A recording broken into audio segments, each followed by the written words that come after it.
Welcome to Mompreneur Truth Talks. I'm Lisa Avila, business strategist and mom of 3 busy teenagers.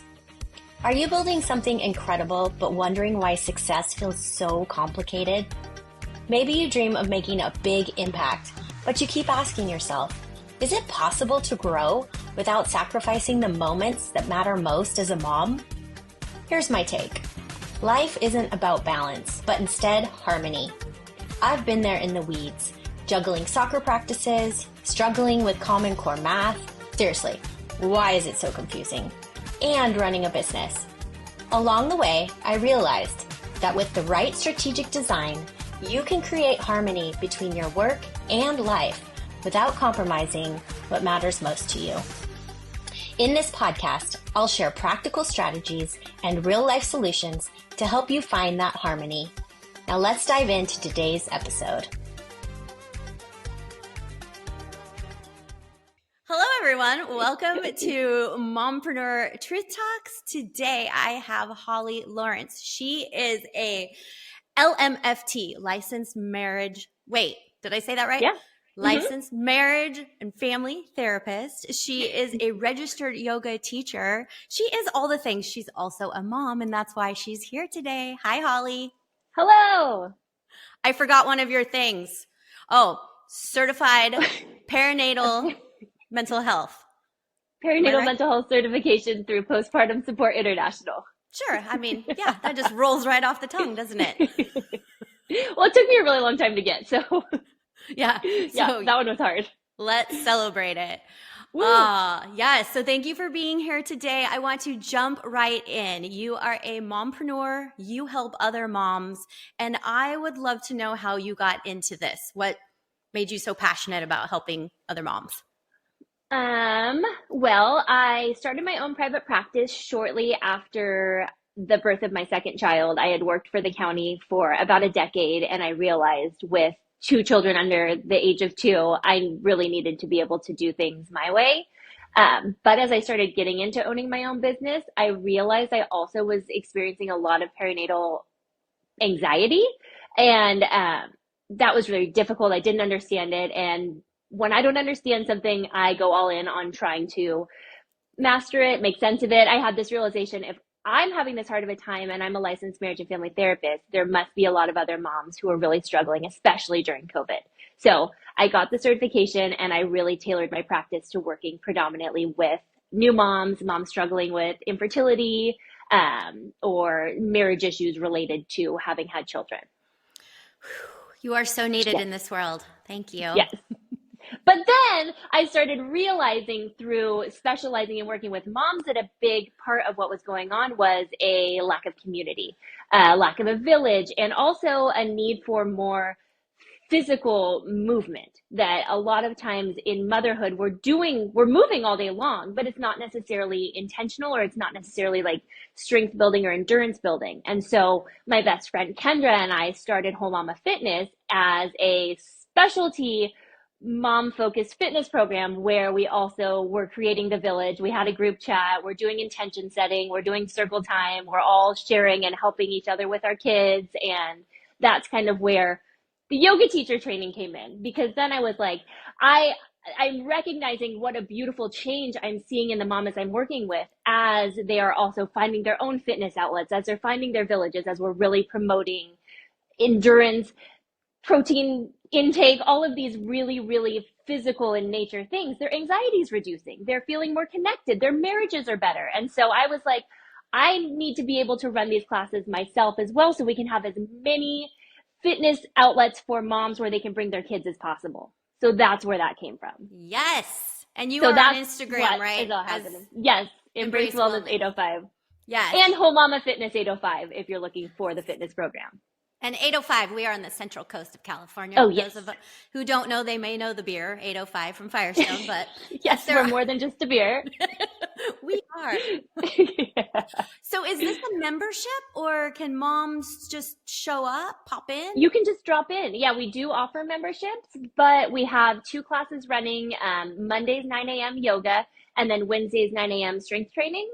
And over on our Instagram, you can get all the details about it. We also post a lot of tips for like quick fitness if you'd like to do something at home and you're busy, or nutrition. This week's specialty is protein powders. So every day we're posting different things about how to get more protein intake, just different stuff. But yeah, we've got two workouts per week in Atascadero right now.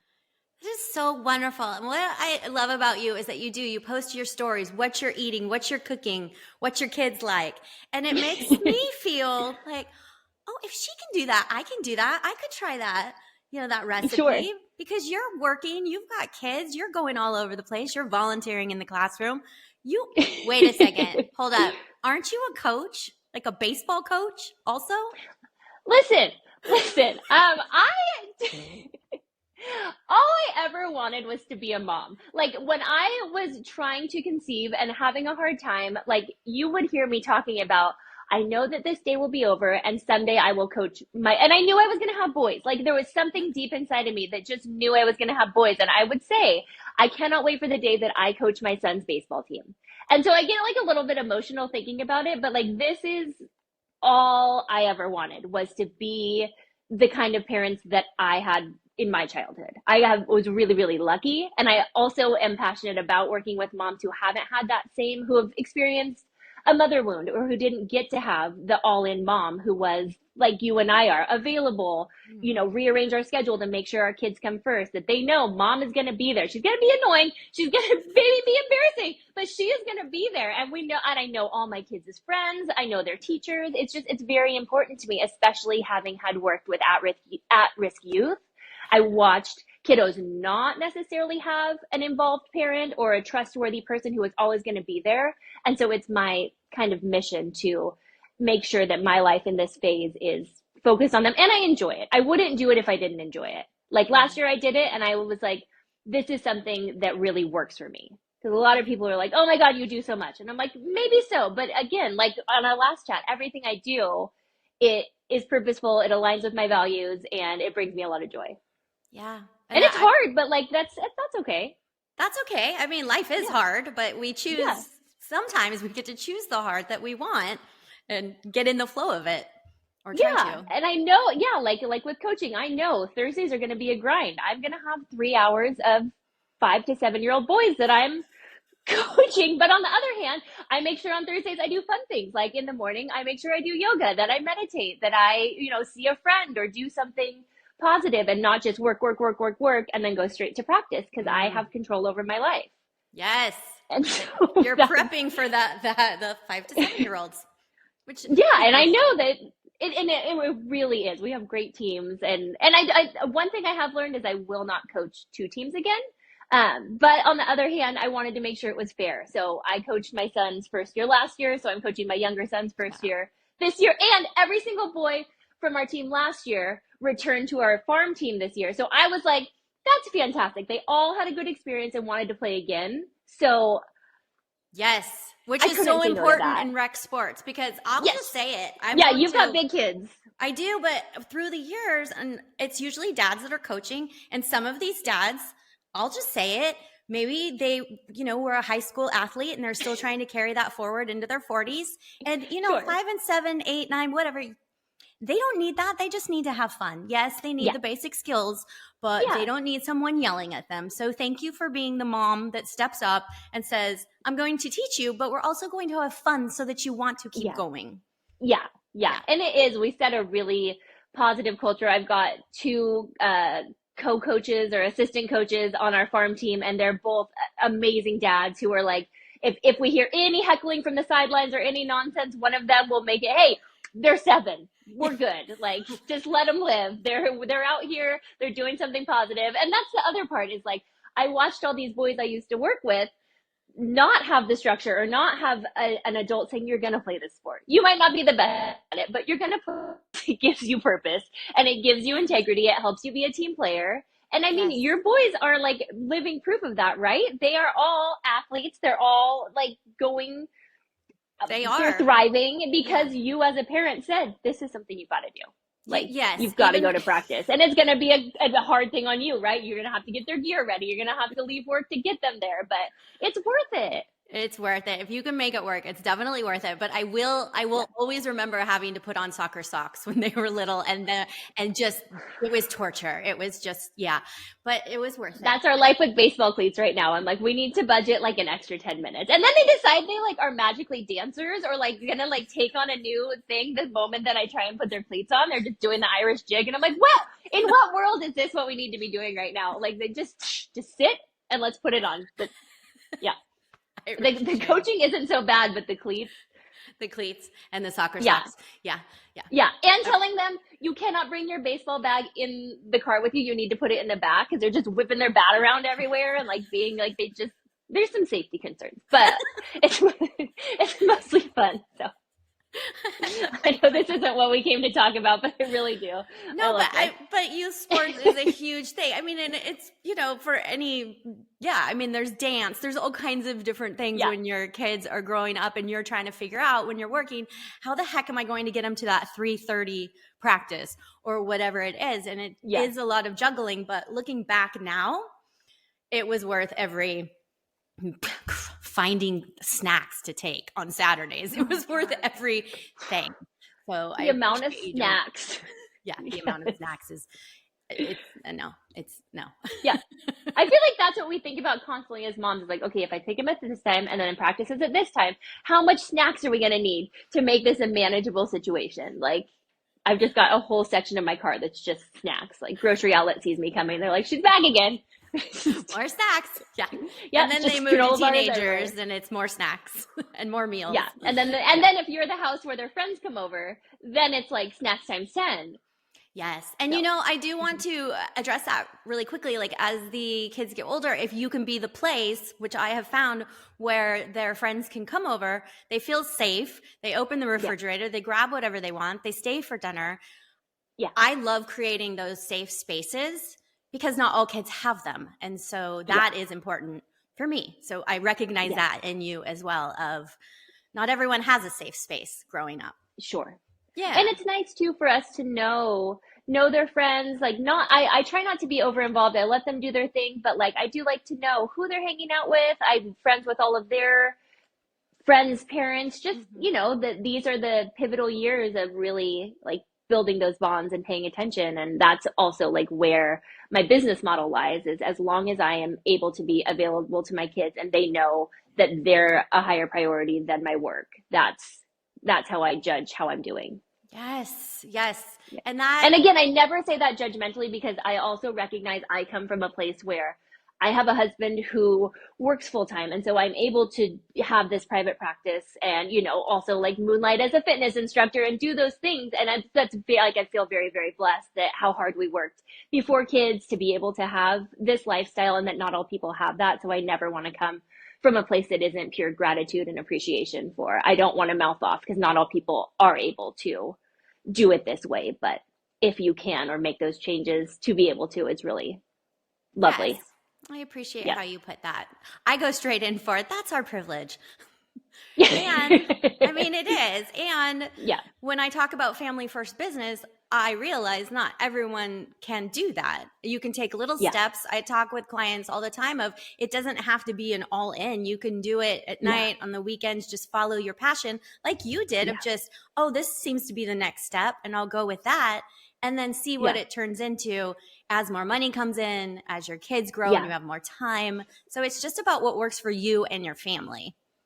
Yeah. And I think that's where like the certifications, because people are like, what are you doing? You're constantly like doing something new. And I'm like, well, they might not all be like fruitful financially in this moment. But on the other hand, like the more things I have some mastery over, the more opportunities I have to mush them together or to learn from others who are in the perinatal mental health field or who are in the yoga world. Like I'm able to take so many different things now in my private practice and really like offer a diverse array of different services now. So, yep. And it all does come back around. I mean, I have a master's in education. I'm not exactly using that in this moment. It was funny. My mom said, what are you doing with that? Just recently, because I used to teach. And it's like, well, actually, I'm using it every single day, right? You are. I was just talking to a client yesterday about fixed mindset and growth mindset. Okay. So there you go. which is very important as moms. We need that growth mindset because everything's Yeah. coming at us real quickly, and it can be Yeah. easy to just freeze and say, Yeah. I'm going to go numb, or I'm just going to say, forget it. And so knowing what Yeah. our Yeah. vision is and where we're going and being, Yeah. open to it, it really helps. Yeah, absolutely. And also the being able to not be attached to every single month has to be the same amount of earning. Like, I think that that's for me a big part of the growth mindset is there is going to be certain seasons where maybe I look back at my business bank account and I had an amazing month, but I wasn't coaching. Or another month might have been a little lower, but like I really got to show up extra strong for my kids or spend more time with my family or, whatever it might be, or nourish my nervous system, really lean into other things. And so that the old me or, that late 20s, early 30s was just about what are you showing for it? And not necessarily like, what is your experience of being a small business owner, being a therapist, etc. Yeah. Yep. I want to go back to the nourishing yourself because I know it just comes out of me. I say self-care, self-care. And I was doing an interview the other day and she said, that's kind of a term that everybody uses. What does that mean to you? And it made me stop and think about, well, to me, it's all kinds of different things, but Yeah. I would love to hear from you because it sounds like to me that that's what you're offering all of these moms is really, to me, self-care, be it a protein shake or what have you. So I'd love to hear your take on it. Yeah, I mean, I just got out of my first session of the day, and one of the things we were talking about is I noticed how moms make sure their kids are so okay. Like literally part of the session they were talking about, I need my child to eat enough protein. And because otherwise they are grumpy or they crash or they have mood swings or they don't sleep well, etc. And I said, right, so what if you also put yourself in that same position of like, what do I need to thrive? And for me, that's what self-care is. It means that I'm not putting every single moment of my time into making sure my kids are thriving. I can be a good enough mom. And in addition, remember that I am a human being too. And what things am I going to need to be cared for? So that to me, it's like a very simple definition. It's self-care. So I'm saying I'm going to wake up a little bit earlier so that I can do my breathing exercises, so that I can stretch, so that I can check in with my own body before I immediately begin checking everybody else's bodies to make sure they're fed, that they're, dressed, that they have all the things they need in their backpack, that I've, thought about what am I going to eat for lunch? Because old me also would just be like, I pack these beautiful lunches for my kids and then I'll figure it out later. Or I just won't eat lunch and I'll eat later. And it's like, no, if I am going to put myself at the top of the list, one of the things I need to do is really thinking about how well is my body functioning? How am I getting enough water? Am I getting enough movement? Am I stopping when my body says stop? Those to me are more definitions of self-care instead of saying, I'm just going to be a machine and power through. Stopping when your it's body not says necessarily stop. as fancy. Yeah. And sticking with my regular things as well of like the ways that I do that is by making sure I have my every 3 weeks acupuncture appointment, making sure that I go see the chiropractor, even when I'm doing well. It's like, these are just the things that I do to help maintain my vehicle that is my body. That's such a good point. Yes. Because I'm guilty of this. If I start to feel better, I stop what I'm doing. Right. I'll stop my routine. And then you just go back to go mode, right? You go to like 100 RPMs. Yes. And then wonder why, my neck hurts again. Yeah. Yes. Yeah. And so finding that pace, that's been my like eternal pursuit is like finding the pace that's sustainable, finding the type of exercise that's sustainable. That's another piece of the yoga is like, oh, this is a very sustainable practice. This is something where I'm actually getting more out of it mentally than I am physically even. And that really helps me feel grounded, embodied, present, so that I'm not just, again, going into robot mode or going into overdrive. Yeah. Because those are the places where we're not really caring for ourselves. We're just doing our to-do list. And so to me, when I'm feeling embodied, when I'm paying attention, when I'm aware of the sensations that are happening in me and around me, I'm really feeling like I'm doing well with the self-care. Yes. Does everyone hear this? This is like, yes.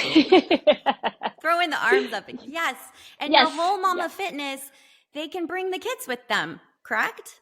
Yes. And that's the other part is a lot of times it's like people just don't do the exercise they would like to do or go back to the things that they used to because it's too difficult to find, or maybe financially it's not going to work to find a babysitter to get that arranged. They may not have family in town. And so it's like, oh, well, if I have my kids with me, I'm just not going to move my body, or I'm just going to only do, run to chase them, but not necessarily do intentional movement or pelvic floor strengthening or, those types of things. So being able to bring your kids and then have all the rest of us who take turns kind of chasing them or watching them or entertaining them, setting up. Yesterday we had the best obstacle course. It was fantastic. And then, it just ended up naturally one mom would kind of be over there helping the kiddos while the rest were doing the circuit. And so that's the other part of it. And being in community is also a really wonderful form of self-care, especially for overwhelmed moms, where it can be a lot easier to just stay home and power through that list or, do kid activities, but not anything that's actually for them. So. Yeah, the best thing I did when my kids were little was join a mommy and me when my oldest was 6 months old. And I am still friends with 3 of them. And now my oldest is 20. And it's been just that community because they understand, we support each other through so many different things. And I know sometimes it seems easier to just, like you said, stay home, get through the things, do all the kids stuff, but it's so important. And it has been life-changing of just having these women with me as we move through the different seasons of motherhood. Yes. And it's something about having similarly aged kids. Like you might still have, I still have my best friends who have kids who are different ages or who don't have kids, but there's something about one of my dear friends I met in birth class, and having our kids 3 weeks apart, you're in the same physical place yourself, you're, expanding and then no longer pregnant and adjusting and all of that and watching, the milestones and whatever and figuring out what's actually important and what doesn't matter at all.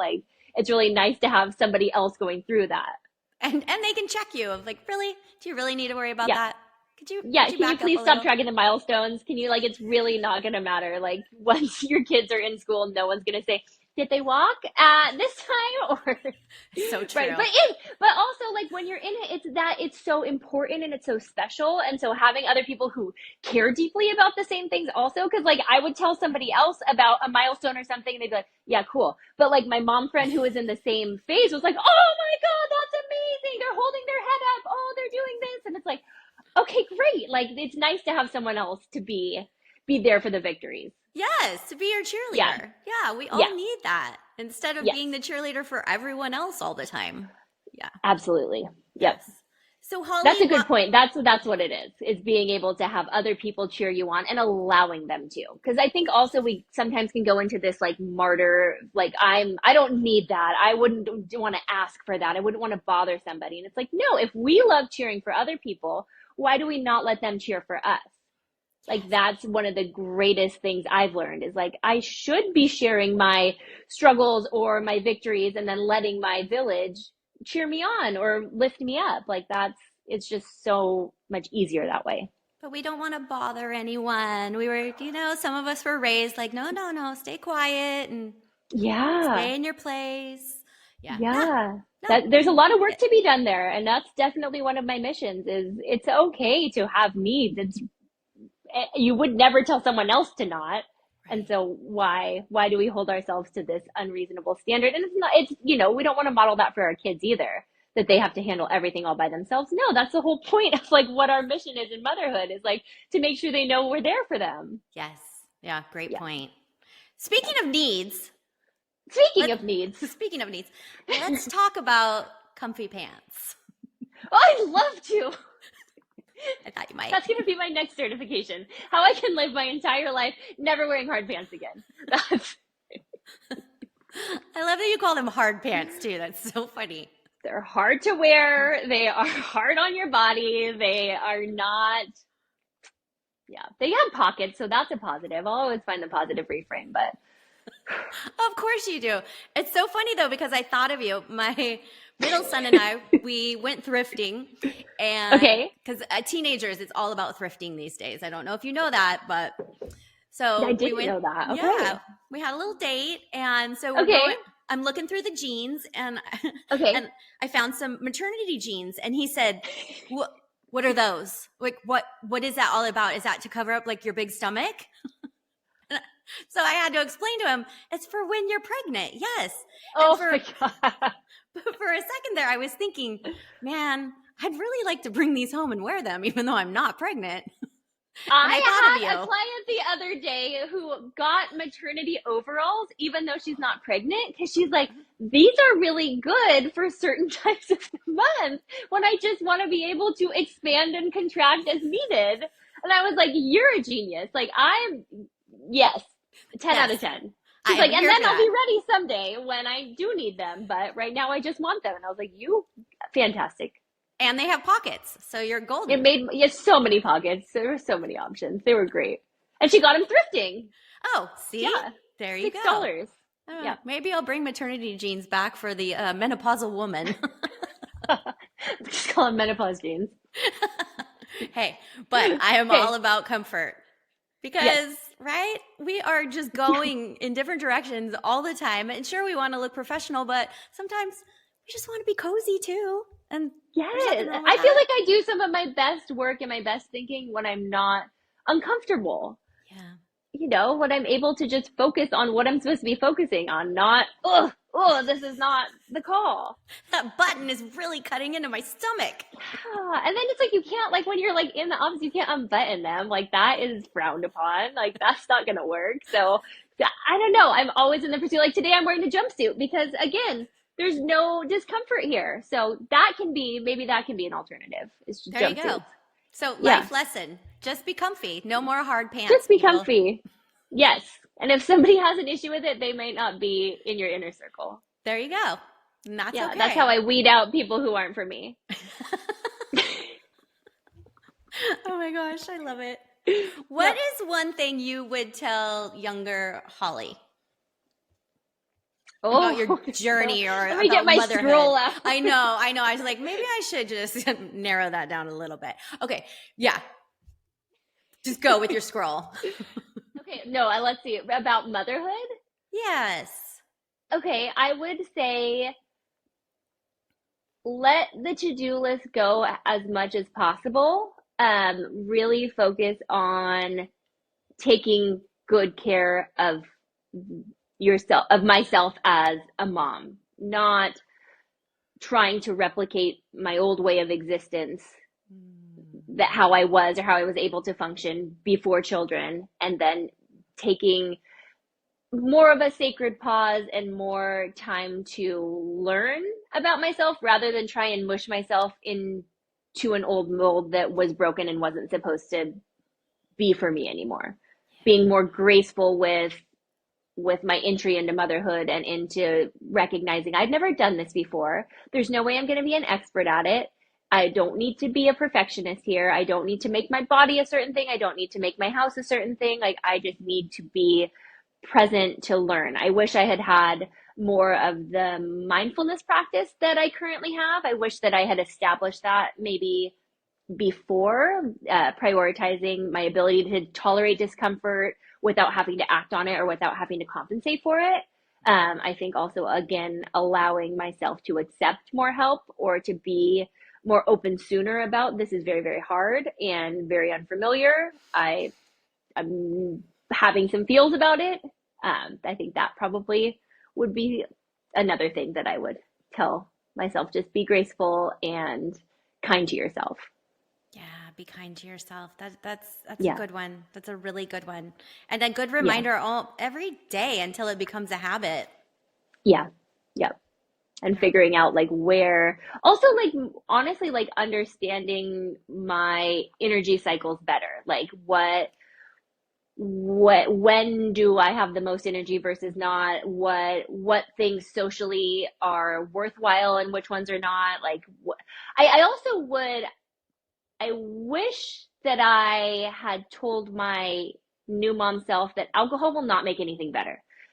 Alcohol is not going to help. It is not going to actually be the stress reliever that you need because there's nobody coming the next morning to be a backup for you. And anxiety actually spikes after drinking. And so for me, I did make it 5, 6 years into motherhood until I stopped drinking. So that's what I would probably teach myself as well, if I could. Yeah. Okay, you can roll that scroll back up. That was a good one. Thank you. I feel like I covered enough points there. Yeah. No, but those are all so valid and so true Yeah. of, taking that time for the grace of it and the learning. Nobody tells us what motherhood is going to be like, and then it's wham. And so, it's really easy to pick up that glass of wine. Yeah. And you're right. Like the next day, you by still the have to time get you up. become a mom.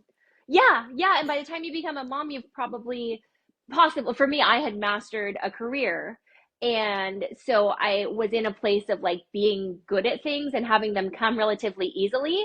And so I wasn't like, I was in a leadership position at my old career. I had like developed a program. I, was doing things well and easily. And I wasn't prepared for a whole bunch of new and unfamiliar things while sleep deprived and confused and having been feeling like you've been hit by a truck. And so I think that like, I wish that I could give my old self more grace for like, give yourself that whole year to just learn and experiment and, get to know your new self instead of trying to be still very productive or have it all together or look a certain way.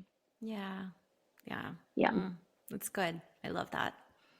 Can you remind women, moms, where to find you on Instagram so they can follow along with all your fun tips and tricks? Yes. So on Instagram, I'm at Embrace Wellness 805. And then for any fitness and health related topics, we're at Whole Mama Fitness 805. And they're both on Instagram. You can find me there. You can also email me, Embrace Wellness. Yeah, they're really fun. And my partner on Whole Mama Fitness, she's really good at Instagram. She's really good at making cute videos and she always has great ideas. So we're really rolling on there right now. And it's a great program. If you're interested in checking it out, we've got some specials coming up for April. So you can check them out on Instagram. And yeah, we would love to have you. Oh, thank you for being here, Holl-lee. It's always a pleasure to talk with you, learn from you, and remember that, we can do this. It just takes some grace and patience with ourselves. Yes, absolutely. Thank you for all you're doing. I love your platform and everything that you're offering. So thank you for taking the time this morning. All right. Thanks, everyone. We will catch you next time on Mompreneur Truth Talks. Bye-bye. Woohoo. Bye. Thank you for spending time with me today in Mompreneur Truth Talks. Before you go, please do me a quick favor. If this episode spoke to you, please like, follow, or leave a review. Your feedback helps other ambitious moms find these conversations about designing a business and life that work together. All right, moms, I'll see you next time. And remember, success isn't about sacrifice or balance. It's about creating harmony and taking action steps that feel right for you.